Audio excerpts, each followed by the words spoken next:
அனைவருக்கும் வணக்கம். காலதாமதத்துக்கு வருந்துகிறேன். ஏன்னா 1:30 மணிக்கு வரேன், 1 மணிக்கு வரேன்னு, இல்லை நீங்கள் 2 மணிக்கு வந்தால் போதும்னு சொன்னாங்க. அதனால் நான் 2 மணிக்கு வரலான்னு சொல்லி கிளம்புனது கொஞ்சம் டிராஃபிக், உண்மையான டிராஃபிக் ஜாமில் நான் மாட்டிக்கிட்டேன். மணி மாதிரி இல்லை. ஏன்னா மணி வந்து மெதுவாக வர்றாரு, வந்து முன்னாடி வர உட்காந்துட்டார். நான் தான் முதல்ல வந்தேன்ன மாதிரி.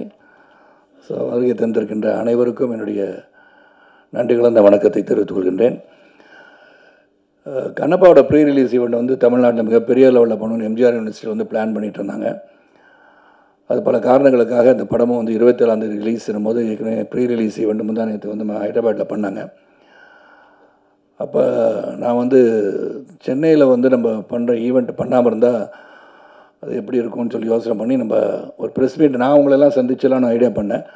அப்புறம் விஷ்ணுகிட்ட சொன்னேன், என்ன அங்கிள் நம்மளே பண்ணிடலாம், நீங்கள் அங்கே கொஞ்சம் ரெப்ரசென்ட் பண்ணியிருக்கேன்னு சொல்லி இங்கே யாரெல்லாம் இருக்கும்போது எடிட்டர் இருந்தாங்க, சம்பத்ராமன் இருந்தாங்க, அப்கோர்ஸ் டிஸ்ட்ரிபியூட்டர் என் அருமை சகோதரர் சக்திவேல் சார் இருந்தாங்க. ஸோ அவங்களாம் வச்சு நாங்கள் பண்ணிடுறோம், என்னதான் இருந்தாலும் கிளிட்ஸ் அண்ட் கிளாமர் கொஞ்சம் இருந்தால் நல்லாயிருக்கும்னு சொல்லி விருப்பப்பட்டு நீங்கள் பார்த்துட்டு இருந்து நான் பார்த்தேன். ஏன்னா சில பேர் கேட்டாங்க, என்ன போன தடவை மதுபாலா வந்தாங்க வரலையான்னு கேட்டாங்க. ஸோ இந்த மாதிரி கேள்வி வந்து கேட்டவங்களாம் இருக்காங்க, 3வது ரோல் உட்காந்துருக்காங்க.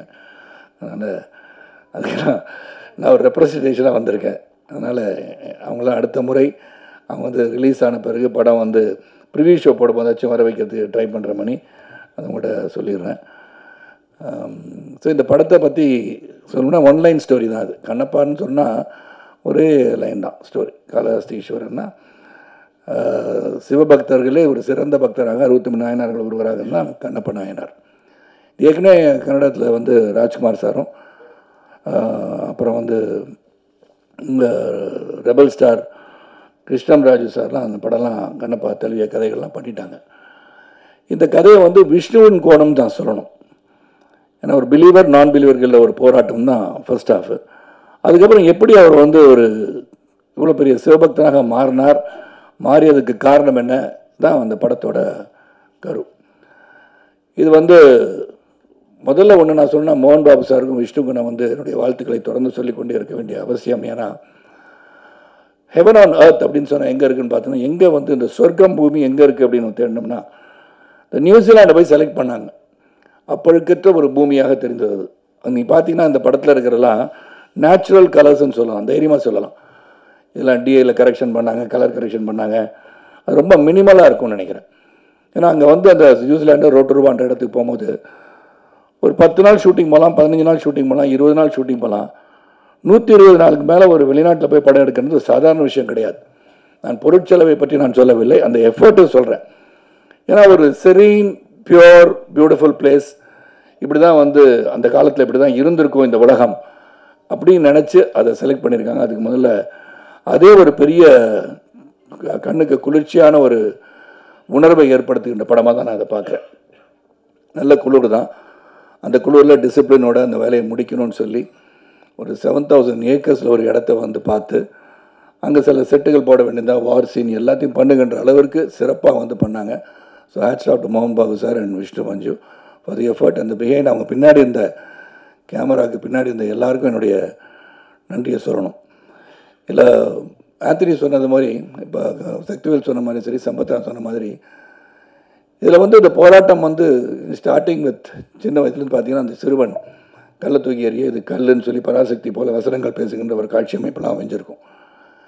ஏன்னா ஒரு இது வந்து சக்தி எப்படி வருது, இந்த கல் தானே இது, இதுக்கெல்லாம் பலிலாம் கொடுக்குறோமே அப்படின்னு ஒரு பெரிய மனப்போராட்டத்தில் இருப்பவர் தான் தின்னா. நம்ம கண்ணப்பாக மாறுகிறார். நான் வந்து தின்னாவோட ஃபாதர் நாத்தநாடுவாக நடிச்சிருக்கேன். ஏன்னா எனக்கு வந்து பல முறை வந்து மோகன் பாபு சார் 13-14 வருஷமாக இந்த படம் பண்ணு சார், அந்த படம் பண்ணுன்னு சொல்லும் போதெல்லாம் எனக்கு பண்ண முடியாமல் போச்சு. ஆனால் இந்த கதை வந்த உடனேயே அந்த முகேஷ் குமார் சிங் வந்து மிகப்பெரிய அளவில் மகாபாரத்தை டைரக்ட் பண்ணி பெரிய அளவில் வெற்றி கொடுத்துருந்தார். அவர் இன்னொரு ப்ராஜெக்ட் வச்சுருக்கார். மகாபாரதம் வந்து ஒரு 3000 கோடியில் பண்ணணுன்ற மிகப்பெரிய ஆசையோடு அதை இன்னும் கொஞ்சம் பெருசாக பண்ணணும்னு ஆசைப்பட்டுருக்கார். அவர் கனவுகள் பலிக்கட்டும் சொல்லி அவரை வந்து செலக்ட் பண்ணி மோகன் பாபு சார் மகாபாரதம் வந்து ஹிந்தியில் வந்துச்சு, அவரை செலக்ட் பண்ணி கண்ணப்ப நாயனார் கதை எடுக்க சொன்னது வியப்பாக இருந்தாலும் சிறப்பாக எடுத்திருக்கிறான்னு சொல்லலாம். எனக்கு கொடுக்கப்பட்ட கேரக்டர் அதில் வந்து இந்த கான்ஃப்ளிக்ஸ் பிட்வீன் மீ அண்ட் தின்னா, அதாவது விஷ்ணு, ரொம்ப சிறப்பாக அமைஞ்சிருந்துச்சு என்னை பொறுத்த வரைக்கும். ஏன்னா எடிட்டர் ஆந்தனிக்கு தான் தெரியும் சிறப்பாக நடிச்சிருப்போம், சிறப்பாக அமைஞ்சிருக்கோம். எதை வெட்டினார், எதை தூக்குனார், எதை சேர்த்தார் எனக்கு தெரியாது. ஆனால் நல்லபடியாக இருக்கேன்னு சொல்லிட்டார். அதே எனக்கு உத்தரவாதம் இருக்கேன்னா அதில் சொல்ல முடியும். ஏன்னா இந்த மூவி இஸ் பிக், நம்ம எல்லாம் ஒன்றா சேர்ந்து அதில் இருக்கும்போது எந்த அளவிற்கு காட்சி தேவைப்படுகிறதோ அந்த அளவுக்கு இருந்தாலே போதும். அதுவும் இது ஒரு பேன் இண்டியா ஃபிலிம் சொன்னது வந்து பார்த்திங்கன்னா அக்ஷய்குமார் வந்து, சிவன், காஜல், அப்புறம் பாருங்கள் அவர் மோகன் பாபு சார், மோகன்லால், பிரபாஸ், இதெல்லாம் வந்துருச்சு. இவங்கெல்லாம் வந்து இன்டர்வல் இதெல்லாம் வந்த பிறகு இந்த படம் வந்து கடைசி 1 hour வந்து ரொம்ப ஸ்ட்ராங்காக இருக்குதுன்னு சொல்லி ஆந்தனி செல்வம் உண்மையிலே சந்தோஷமாச்சு. இங்கே மட்டும் இல்லை, ப்ரீ ரிலீஸ் ஈவெண்ட்லேயும் அவர் சொல்லிட்டு இருந்தார் அதை பற்றி. ஏன்னா அவர் தான் முழுமையாக பார்த்து எடிட் பண்ணி இந்த வார் சீனாக இருந்தாலும் சரி, காட்சிகளாக இருந்தாலும் சரி, லவ் சீனாக இருந்தாலும் சரி, எல்லாமே இருந்து பார்த்துருக்காரு. இதில் வந்து ஷெல்டன் சொல்லி யூஎஸ்லேருந்து கேமராமேன் ஷெல்டன், அவருக்கு உதவியாளர் பிரபுதேவா, பிருந்தா மாஸ்டர் கொரியோகிராஃபி பற்றி, அப்புறம் வந்து கெச்சான்னு சொல்லிட்டு ஹாங்காங்லேருந்து ஸ்டன் கொரியோகிராஃபர், இப்படின்னு பார்த்தீங்கன்னா பல தரப்பட்ட யுக்திகள் நிறைந்த அனுபவம் மிக்கவர்களை வைத்து இந்த படத்தை எடுத்திருக்காங்க. இங்கேயும் அந்த விதத்தில் எந்த ஒரு குறை வைக்கலை. அப்புறம் பார்த்திங்கன்னா எல்லாருமே நல்லா நடிச்சிருக்காங்கன்னு சொல்லணும். ஏன்னா they have given their best. அந்த உழைப்பு வந்து மிக அதிகமாக கொடுக்கப்பட்டிருக்கின்ற படம். அந்த உழைப்புக்கு வெற்றி வரும்னு சொல்கிறோம். இந்த படம் இப்படி ஓடும், அப்படி ஓடும், இவ்வளோ வசூல் செய்யணும்னு சொல்ல தயாராக இல்லை. ஆனால் இந்த படம் ஒரு சிறந்த படமாக மக்கள் தெரிந்து கொண்டு புரிந்து கொள்ள வேண்டிய ஒரு படமாக இருக்கும்னு நான் நினைக்கிறேன். காரணம் இப்போ வந்து சரித்திரத்திலையும் சரி, இதிகாசங்களையும் சரி, நாம் இப்போ இருக்கிற ஜென்ரேஷனுக்கு சில கதைகளை நாம் சொல்ல மறந்து விடுகிறோம்னு நினைக்கிறேன். ஏன்னா அவங்களுக்கு இன்ட்ரெஸ்டிங் இல்லாததை வந்து இன்ட்ரெஸ்ட் கொண்டு வரணும்னா, இப்போ பொன்னியின் செல்வன்ற கதையை வந்து எல்லாரும் வந்து போய் பார்க்கணுன்னு நினைக்கிறதுக்கு அதை வந்து சொல்லிக்கிட்டே இருந்தாங்க. பொன்னியின் செல்வன் கதையை பற்றி எல்டர்ஸ்க்கு தெரிஞ்ச மாதிரி யங்ஸ்டர்ஸ் தெரியாது. அந்த யங்ஸ்டர்ஸை கொண்டு போய் ரீச் பண்ணணும்னு நினச்சி தான் மணிரத்னம் அந்த படம் எடுத்திருப்பார். அதே மாதிரி கண்ணப்ப நாயனார் கதை காளஹஸ்தி ஈஸ்வரருக்கு எல்லோரும் ஒரே லைனில் கதை சொல்லிடலாம். வலது கண்ணில் வந்து ரத்தம் வந்தது, உடனே கண்ணை பிடிங்க வச்சார். அப்புறம் இடது கண்ணிலையும் வந்துடுச்சு. திருப்பி அது இன்னொரு காலை வந்து கட்டவரில் அங்கே வச்சு இடம் தெரியாமல் போயிடக்கூடாதுன்னு வச்சு பண்ணார் அப்படின்னு அது ஒன்லைன் ஸ்டோரி. பட் விஷ்ணு ஒரு கோணத்தில் before becoming Kannappa, what was Kannappa, தின்னா என்னவாக இருந்தார், ஒரு வேடனாக இருந்தவர் எப்படி வந்து மாறி சிவபக்தரானார்ன்றது கதை. அது ஒரு சின்ன லைனாக இருந்தால் கூட ஒரு ஸ்டோரி, ஒரு இமேஜினரி ஸ்டோரி, பேக் ஸ்டோரின்னு சொல்லலாம். அது வந்து விஷ்ணுவோட கோணத்தில் ரொம்ப நாளாக விஷ்ணு வந்து ஆர்டினரியாக வந்து இது பண்ணல. Is gone into research. பெரிய புராணத்தில் சொல்லப்பட்டது, எங்கெல்லாம் வந்து கண்ணப்பரை பற்றி கண்ணப்பா பற்றி பேசுகிறாங்க அப்படின்னு சொல்லி எடுத்து ஒரு மிகப்பெரிய எஃபர்ட்டோடு எடுத்திருக்காரு. அந்த எஃபர்ட்டுக்கு நிச்சயமாக வெற்றி வரணும்னு நினைக்கிறவனா, அந்த உழைப்புக்கு வெற்றி வருவதற்கு உங்களுடைய அன்பு ஆதரவு இந்த திரைப்படத்துக்கு வேணும். அது மட்டும் இல்லாமல் ஃபோக்லோர் அப்படின்னு இங்கே சவுத்தில் இருக்கிற காளஹஸ்தி சேர்ந்த இந்த கண்ணப்ப நாயனாரை பற்றி நம்ம அகில இந்தியாவுக்கு தெரியணும்னா இந்த கதை நிச்சயமாக அங்கே போய் சேரணும். ரெண்டாவது பக்தி. ஏன்னா உங்களுக்கு 3 மணிக்கு மேலே வேறு ஒரு இதுக்கு வந்துட்டாங்கன்னு நினைக்கிறேன். இந்த பக்தியை பற்றி சொல்லியிருக்காங்க. எவ்வளோ பேருக்கு பக்தி இருக்குன்றது இன்றைக்கி. அந்த பக்தியை வந்து எல்லோரும் வந்து இப்போ ஜோசியிட்ட போனாலும் தெரியும், போன உங்களுக்கு அம்மாவுக்கு டைம் இப்போ சரியில்லைன்னு சொல்லிடுவாங்க. ஏன்னா நீங்கள் அதை போய் பார்ப்போம். போய் கோயிலுக்கு போகிறோம்னு சொன்னால் அடிக்கடி ஒரு தினமும் போய் கோயில் போகிறதோ தினமும் சாமி கும்பிட்றதோ இல்லாமல் இருக்கலாம். ஆனால் ஒரு துன்பமான நிலையோ ஒரு கஷ்டமான சூழ்நிலையோ பிரச்சனையாக இருக்கும், நிச்சயமாக கோயில் போவோம். ஒரு ஜோசியர் போய் பார்த்து என்னங்க என்ன சொல்லுது கட்டம் அப்படின்னு சொல்கிற அளவுக்கு இருப்பாங்க. அதெல்லாம் போய் வந்து ஒரு இறைவன் இருக்கிறான் என்பதை மேலும் மேலும் சொல்லி, அதுவும் சிவபக்தி அப்படின்னு சொல்லும்போது அந்த பக்தியை பற்றி ரொம்ப அழகாக இந்த இருக்கிற ஜென்ரேஷனுக்கு இறைவன் omnipotent, omnipresence, may it be Jesus, may it be Allah, or may it be Shiva, may it be Murugan அப்படி இருக்கும்போது கடவுள் என்று ஒருவர் இருக்கிறார் என்பதை நாம் நம் வழக்கப்படி அதை வந்து கடவுளை வந்து நம்ம துதித்து வணங்கி நம்ம செயல்பட்டால் வாழ்க்கை சிறப்பாக இருக்கும் அப்படின்றத சொல்லுகின்ற கடமையாக இருக்குது. பல பேர் பார்த்திங்கன்னா இப்போ காலத்தின் ஓட்டத்தில் பொருளாதார அடிப்பில் உயரும்போது நான் சொன்னேன், இப்போ ப்ரீ ரிலீஸ் ஈவெண்ட்டில் கூட காந்தி யாருன்னு கேட்டாலும் கேட்டுருவாங்க.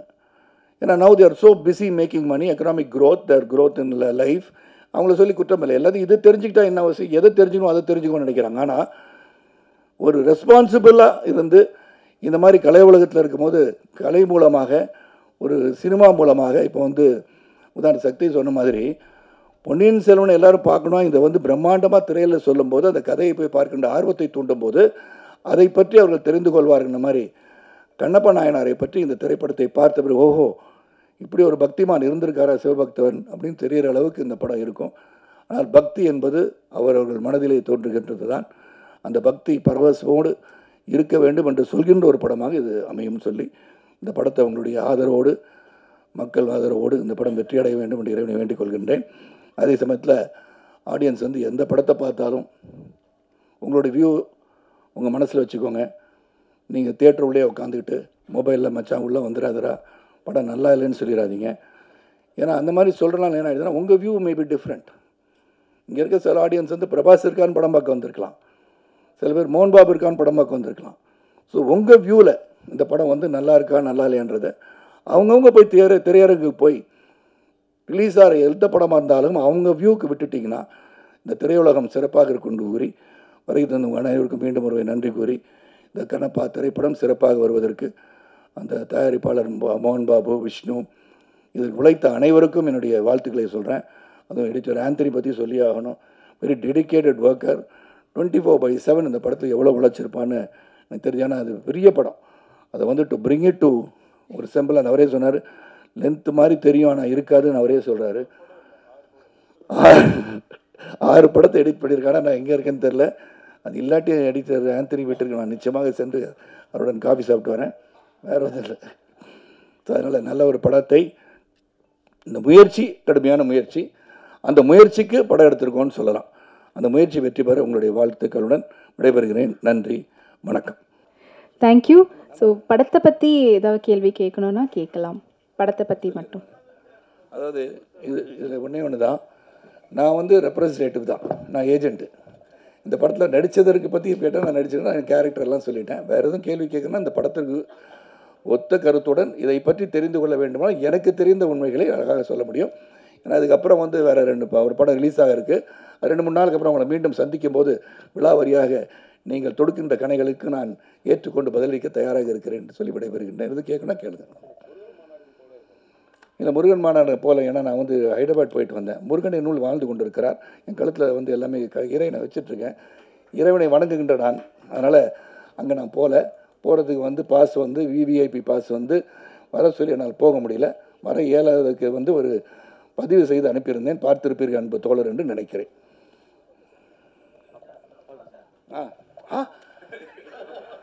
அவங்கள தான் தேடிட்டு இருந்தேன் நான். சொல்லுங்கள் பாஸ். அப்படி சொல்லலைண்ணா, ரிவ்யூ பண்ணாதீன்னு உங்களை சொல்ல முடியுமா பாஸ்? நான் படம் பார்க்க போகிறவங்கள சொல்கிறேன். படம் பார்க்க போகிறேன். நீங்கள் ரிவ்யூ பண்ணுறது வந்து கடமை. நீங்கள் வந்து யார் there as a film critic you can't say the truth untruth என்னது நீங்கள் சொல்லலாம். படம் பார்க்க போகிறவங்க கூடமாக போயிட்டு உள்ளே வழியை உள்ளான்னு சொல்லிட்டு நீங்களா சொல்ல போகிறீங்க? நீங்கள் அப்படி சொல்ல போகிறது இல்லையா? நீங்கள் கருத்துக்களை பதிவுகின்ற சேனல் வச்சுருப்பீங்க, இல்லாட்டி ஒரு யூடியூப் சேனல் வச்சுருப்பீங்க, அது வேறு. நான் என்ன சொல்கிறேன், பார்க்குறவங்க வந்து பார்க்கட்டும்னு சொல்கிறேன். ஹெல்த்தியாக இருக்குது, இண்டஸ்ட்ரி ஹெல்த்தியாக இருக்குது. இந்த படத்துக்கு சொல்லலைண்ணா, எந்த படமாக இருந்தாலும் சென்று உங்கள் கருத்துக்களை உங்களுடன் வைத்துக்கொண்டு போய் பார்க்கட்டுமேன்ற, வேற ஒன்றும் இல்லை. பார்க்க முடியாது, அதெல்லாம் ஒன்றும் பண்ண மாட்டாங்கன்னா நான் கேன் ஃபோர்ஸ் எனிபடி. கருத்தை கொண்டு பதிவு பண்ணுறேன் சார். ரொம்ப நன்றி, ரொம்ப ரொம்ப நன்றி. Thank you thank you thank you. இங்கே வந்திருக்கிற மீடியா, ப்ரெஸ், பத்திரிகையாளர்கள் அனைவருக்குமே என்னுடைய முதற்கண் வணக்கத்தை தெரிவிச்சுக்கிறேன். மேடையில் இருக்கிற சரத்குமார் சாருக்கு என்னுடைய வணக்கத்தையும் மரியாதையும் தெரிவிச்சுக்கிறேன். ஏன்னா அவரோட அரசுலேருந்து இந்த பயணம் ஆரம்பித்து இது 8வது படம் அவரோட நடிக்கிறேன். பல வெற்றி படங்களில் அவரோட நான் சின்ன சின்ன கேட்டில் நடிச்சிருக்கேன். இந்த படத்துலையும் ஒரு முக்கியமான கதாபாத்திரத்தில் நடிச்சிருக்கேன். ரொம்ப ரொம்ப நன்றி சார். ஆரம்ப காலகட்டத்திலேருந்து எனக்கு வந்து சப்போர்ட் பண்ணிகிட்ருக்கீங்க. அரசு படம் முடிஞ்சவுடனே அவர் வந்து எனக்கு கேஎஸ் ரவிக்குமார் சார்கிட்ட அவர் ஷூட்டிங் ஸ்பாட்டில் இருக்கும்போது என்னை இன்ட்ரடியூஸ் பண்ணி இவருக்கு ஏதாவது நல்ல கேரக்டர் கொடுங்கன்னுலாம் சொல்லி என்னை ரெக்கமெண்ட் பண்ணியிருக்காரு. என்னுடைய நன்றியை தெரிவிச்சுக்கிறேன் சார். அதே மாதிரி எடிட்டர் ஆண்டனி சார், சைனர் அப்படிங்கிற ஒரு கன்னட படம் நான் பண்ணும்போது அவர் தான் அந்த படத்தோட எடிட்டரு. அதுதான் என்னோடய ஃபஸ்ட்டு படம் அவருடைய எடிட்டிங்கில் வருது. ரொம்ப ஒரு அற்புதமான ஒரு எடிட்டர், எல்லாருக்கும் தெரியும். இந்த படத்தில் அவருடைய ஒர்க்கு வந்து அந்த அளவுக்கு பேசப்படும். லாஸ்ட்டு சனிக்கிழமை ஹைதராபாத்தில் நடந்த இந்த கண்ணப்பா திரைப்படத்துடைய ப்ரீ லான்ச் ஈவெண்ட் வந்து அவ்வளோ கிராண்டாக நடந்தது. அதாவது அந்த ஈவெண்ட்டே வந்து ரொம்ப சக்ஸஸ்ஃபுல்லான ஒரு திரைப்படத்தை முன்ன பார்த்த மாதிரி ஒரு சந்தோஷம் கிடைச்சிது. அதில் படம் பார்த்த பிரம்மானந்தம் சார், அப்புறம் ரைட்டர் ரவி சார், அப்புறம் எடிட்டரு நம்ம ஆண்டனி சார், இவங்க எல்லாருமே சொன்னது என்னென்னா, after the entry of Prabhas sir இந்த படம் வந்து வேற லெவலில் இருக்கும் அப்படின்னு தான் எல்லாருமே பார்த்தவங்க எல்லாருமே சொன்னாங்க. ஏன்னா அந்த அளவுக்கு வந்து இந்த படம் டைம் போகிறதே தெரியாத அளவுக்கு மிக பிரம்மாண்டமாக ஃபஸ்ட் கிளாஸாக வந்திருக்குன்னு படம் பார்த்தாங்க எல்லாருமே. அதாவது நம்ம சும்மா சொல்கிறதுக்கும் அடி மனசுலேருந்து சொல்கிறதுக்கும் நிச்சயமாக நம்ம பார்க்கும்போதே தெரியும். ஸோ அந்த அளவுக்கு படம் பார்த்த ஒரு 3-4 பேர் தான் பேசினாங்க அதை பற்றி. அடி மனசுலேருந்து அவ்வளோ சந்தோஷமாகவும் அவ்வளோ நம்பிக்கையாகவும் இந்த படத்தை பற்றி சொல்லியிருக்காங்க. நிச்சயமாக இந்த படம் வந்து 100க்கு 100% ஒரு வெற்றி படமாக எல்லாருக்கும் பிடிச்ச ஒரு படமாக இருக்கும் நான் ஆணித்தரமாக சொல்கிறேன். அதே மாதிரி இந்த படத்தோட மியூசிக் டைரக்டர் ஸ்டீஃபன் தேவஸ் சி, உண்மையிலே அவர் ஒரு ஹீரோ ஆஃப் த ஃபிலிம்னு சொல்லணும். ஏன்னா அன்றைக்கி விழாலேயே வந்து கலக்குனாரு முந்தானத்து ஹைதராபாத்தில். அந்த அளவுக்கு அவரோட சாங் வந்து எல்லாருமே ஈர்த்துது. சரஸா கூட அந்த சாங்கை 1 மோர் போடுங்க அப்படின்னு அவருக்காக 1 மோர் கூட பாடி காமிச்சாங்க. ஸோ அந்த அளவுக்கு வந்து சாங்ஸும் ரொம்ப சூப்பராக வந்திருக்கு. அதே மாதிரி இதோட ஆர்ஆர் வந்து எக்ஸ்ட்ராடரியாக வந்திருக்கும் அப்படின்னு படம் பார்த்தவங்க எல்லாருமே சொல்கிறாங்க. நிச்சயமாக இந்த படம் எல்லாருக்குமே பிடிச்ச ஒரு படமாக இருக்கும். இந்த மொத்த குரூவுமே இன்றைக்கி வந்து இங்கே ஒரு பெரிய ஈவெண்ட்டாக நடத்தலான்னு தான் இருந்தாங்க.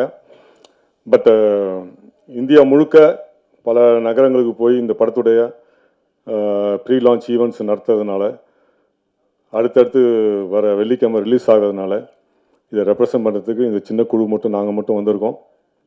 இந்த படத்தை நீங்கள் எல்லோரும் மக்கள்கிட்ட கொண்டு போய் சேருங்க. இந்த மாதிரி படங்கள், சரித்திர முக்கியத்துவம் வாய்ந்த படங்கள் வந்து இது மக்கள்கிட்ட போய் சேர்ந்தால் தான் இது வந்து ஒரு சக்ஸஸ்ஃபுல்லான ஒரு படமாக அமையும். அதுக்கு நீங்கள்லாம் சேர்ந்து இந்த படத்தை மக்கள்கிட்ட கொண்டு போய் சேர்க்கணும். இந்த படத்தை எல்லாருமே தியேட்டரில் போய் பார்த்து உள்ளே போயிட்டாங்கன்னா நிச்சயமாக என்ஜாய் பண்ணுவாங்க. ஸோ அது போக விற்க வேண்டியது உங்களுடைய கையில் தான் இருக்குது. வாய்ப்புக்கு நன்றி. இந்த படத்துடைய ப்ரொடியூசர் நடிகர் மோகன் பாபு சாருக்கு என்னோடய மனமார்ந்த நன்றியை தெரிவிச்சுக்கிறேன். ஏன்னா அவர் இல்லைன்னா இந்த படத்தில் நான் இல்லை. 2002 அவரை முதல்ல சந்தித்தேன். என்னோடய நண்பன் கோலா ஆனந்த் அவர் தான் என்னை இன்ட்ரடியூஸ் பண்ணார். அன்னிலேருந்து தொடர்ந்து அவரை ஃபாலோ பண்ணி விஷ்ணு மஞ்சு சாருடைய முதல் படமான விஷ்ணு அப்படிங்கிற தெலுங்கு படத்தில் ஒரு சின்ன கேரக்டரில் வாய்ப்பு கொடுத்தாரு.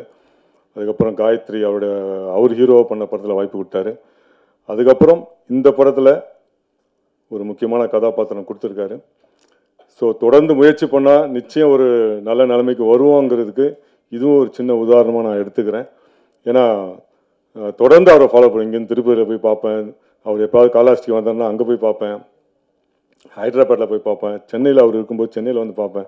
இப்படி அவரை தொடர்ந்து ஃபாலோ பண்ணி அட்லாஸ்ட் ஒரு நல்ல ரோல், ஒரு நல்ல படத்தில், அதுவும் இவ்வளோ ஸ்டார் காஸ்ட், பிரபாஸ் சார்லேருந்து அக்ஷய்குமார் சார்லேருந்து இவ்வளோ பெரிய ஸ்டார் காஸ்ட் உள்ள ஒரு படத்தில் எனக்கும் ஒரு கேரக்டர் கொடுத்துருக்காரு.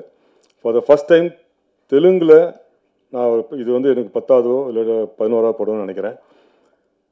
எனக்கு தனியாக ஒரு போஸ்டர் போட்டது இந்த படத்தை தான். ஏன்னா அதுக்கு நான் மிகப்பெரிய என்றென்றும் நான் கடமைப்பட்டிருக்கணும். மோகன் பாபு சாருக்கு மிகப்பெரிய ஒரு நன்றியை சொல்லிக்கிறேன்.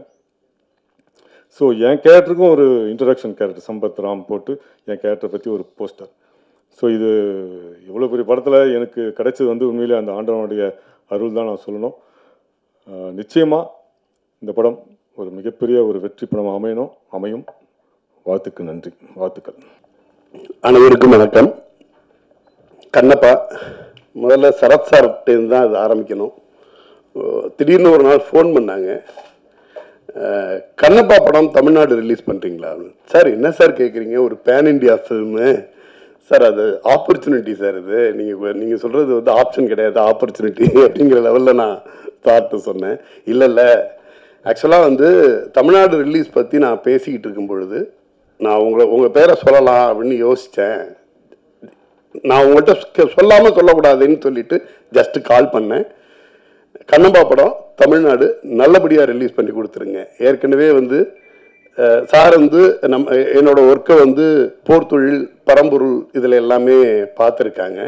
அந்த நம்பிக்கைன்னு நினைக்கிறேன். Thank you Sarathkumar sir. இது சொல்லி முடிச்சுட்டு திருப்பி இம்மிடியட்டாக கால் பண்ணாங்க. நான் அங்கே சொல்லிட்டேன், தமிழ்நாடு நீங்கள் பண்ணுற மாதிரி இருக்கும், மற்ற விஷயங்கள் நீங்கள் நேரடியாக பேசிக்கோங்க அப்படின்னு. யூஸ்வலாக வந்து ஒரு நெகோசியேஷன் இருக்கும், எல்லாருக்கும் தெரிஞ்சது தானே. இதோட இது என்ன மாதிரி பண்ண போகிறோங்கிறத பற்றின ஒரு நெகோசியேஷன் இருக்கும். நான் அதை எதிர்பார்த்து சரி யார்கிட்ட இருந்து கால் வரப்போகுது அப்படின்ட்டு இருந்தேன். அப்போ ஒரு கால் வந்துச்சு. கால் வந்தப்ப சரி லீகல் டீம்லேருந்து பேசுவாங்க அல்லது நெகோசியேஷனுக்காக உள்ள பர்சன் பேசுவாங்க, பிஸ்னஸ் பீப்புள் பேசுவாங்க அப்படின்ட்டு எடுத்தா விஷ்ணு மஞ்சு சார் பேசினார். எனக்கு ஷாக்கிங்காக இருந்துச்சு. ஒரு மிகப்பெரிய பேன் இண்டியா ஃபில்மோட ஹீரோ நேரடியாக ஃபோன் அடிச்சுட்டு தமிழ்நாடு நீங்கள் ரிலீஸ் பண்ணுறீங்க அப்படின்னு சொல்லிட்டு 2 வார்த்தை மட்டும்தான் சொன்னார். எங்கள் குழந்தைய உங்கள்கிட்ட ஒப்படைக்கிற மாதிரி ஒப்படைக்கிறோம், நல்லபடியாக ரிலீஸ் பண்ணுங்க அப்படின்னாங்க. எனக்கு எதுவுமே சொல்ல தோணலை. ஒரு சின்ன நெகோசியேஷன் இல்லை.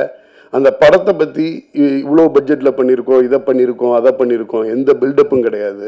அல்லது அட்லீஸ்ட் நான் வந்து இப்படியெல்லாம் சிரமப்பட்டு பண்ணோம், அதெல்லாம் எதுவுமே கிடையாது.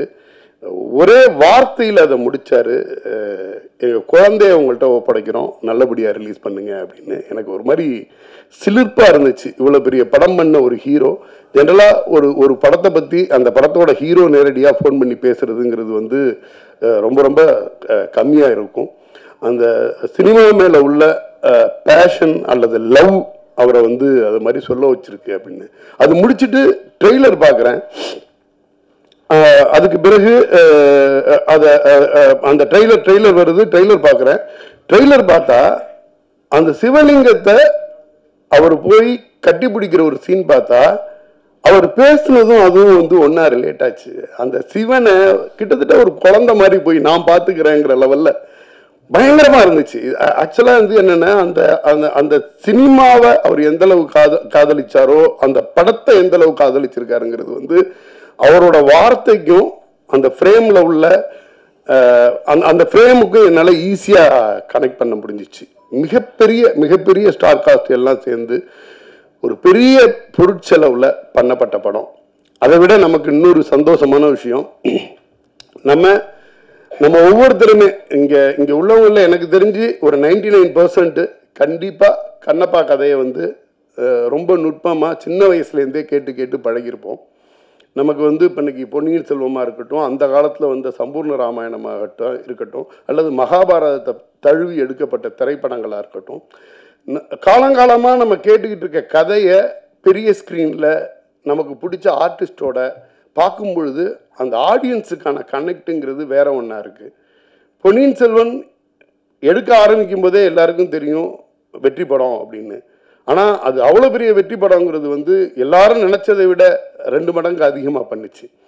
இந்த கண்ணப்பா அப்படிங்கிறது வந்து ஒரு பக்தியை நோக்கி அல்லது சிவனை நோக்கி ஒரு சிவனடியாரோட அல்லது வந்து சிவன் பக்தி உள்ளவங்க அல்லது கடவுள் பக்தி உள்ள ஒவ்வொருத்தருமே அந்த கண்ணப்பா கதை கேட்கும் பொழுது அதை விட உயர்வாக ஒரு பக்தியை வந்து சொல்லிட முடியாது. நம்ம எல்லாம் அதை கேட்டு தான் வளர்ந்துருப்போம். தமிழ்நாட்டில் உள்ள சின்ன குக்கிராமங்கள் வரைக்கும் அந்த கதை வந்து மறுபடி பாட்டிகளால், அம்மாக்களால், அக்காக்களால் திருப்பி சொல்லப்பட்டு கேட்டு வளர்ந்த நம்ம தான்.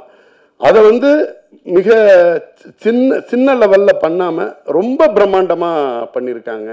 பேன் இண்டியா ஆர்டிஸ்டாக இன்னைக்கு வந்து ஹிந்திலேருந்து, தெலுங்குலேருந்து, மலையாளத்துலேருந்து, கன்னடம்லேருந்து அவ்வளோ ஆர்டிஸ்ட், தமிழ் இண்டஸ்ட்ரியிலேருந்து நம்ம சரத்குமார் சார் வந்து அவரோட ரோல் வந்து ட்ரெய்லர்லேயே ரிவீல் பண்ணிட்டாங்க. எனக்கு ரொம்ப ஒரு தலைவன், கடவுள் மேலே ரொம்ப பக்தியாக இருக்கக்கூடிய ஒரு தலைவனுக்கும் தன்னோட பையன் பெரிய அளவில் பக்தி மார்க்கத்தில் இனிஷியலாக இல்லாத ஒருத்தருக்குமான ஒரு கனெக்ஷனை ஸ்டார்ட் பண்ணி ஓப்பன் பண்ணாங்க ட்ரெய்லர்லேயே. ஆலயம் ப்ரொடக்ஷனில் தசரதன்னு ஒரு படம் சார் ஹீரோவாக பண்ணியிருப்பாங்க. அதில் வந்து ரொம்ப சாத்தியத்தை சொல்லிக்கிட்டு இருக்க சிவகுமார் ஐயாவுக்கு பையனா ரொம்ப ஆக்ரோஷமாக ஒரு போலீஸ் அதிகாரியாக வருவார் சார். அது வந்து அந்த காலகட்டத்தில் இருக்கக்கூடிய கரண்டில் உள்ள ஒரு ஸ்டோரி. பழைய இது பார்க்கும் பொழுது எனக்கு வந்து